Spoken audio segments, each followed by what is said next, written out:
korban diduga diculik saat berada di minimarket lalu dibunuh dengan motif pelaku hendak menjual organ. Peristiwa pemerkosaan terhadap siswi TK yang dilakukan oleh 3 bocah usia 8 tahun membuat geger warga Mojokerto, Jawa Timur.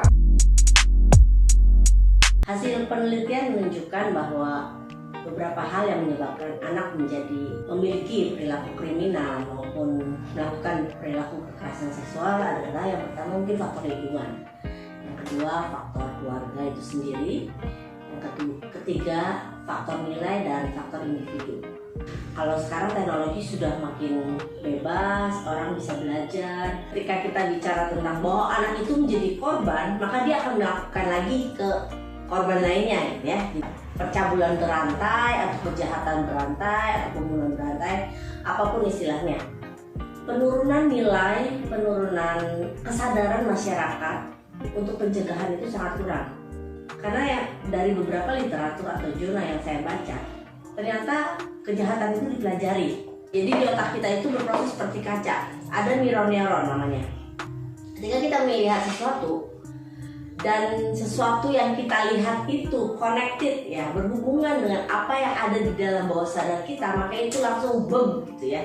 Ada sesuatu yang dia cari, ada sesuatu yang pencapaian mungkin dia ingin menunjukkan kepada orang lain. Maka dia melakukan yang namanya rekonstruksi berpikir di otaknya untuk merancang sesuatu itu terjadi.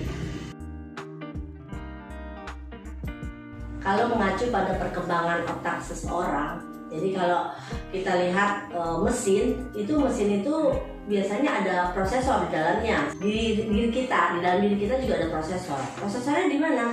Ya salah satunya di otak. Salah duanya di mana? Ya ada beberapa penelitian mengatakan bahwa hati kita itu adalah pusat jantung juga. Ya, jantung kedua itu adalah hati kita.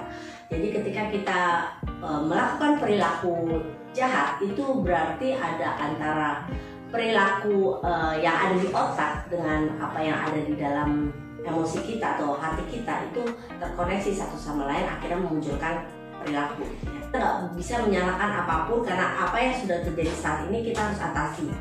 Jadi kalau misalnya teman-teman udah anaknya tuh sudah terlanjur gitu lah ya, terlanjur memiliki perilaku kalau saya bilang kriminal main lah, belum sampai perilaku.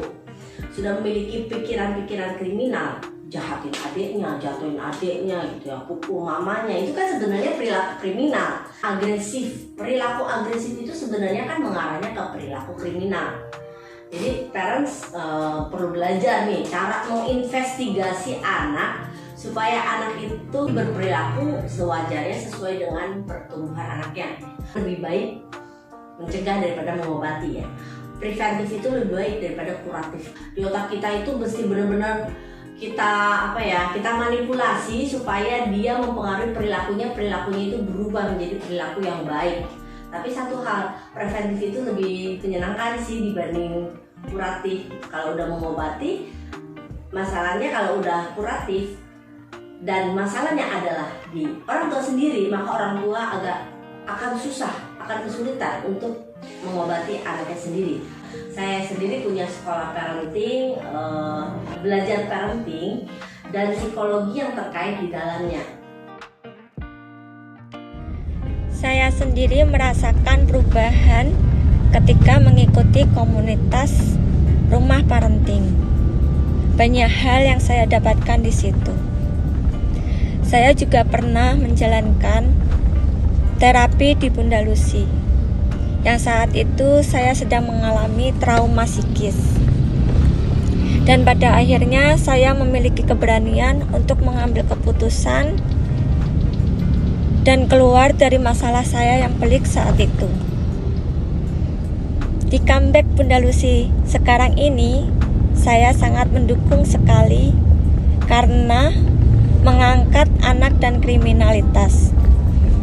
Orang tua juga perlu tahu ya kondisi anak zaman sekarang.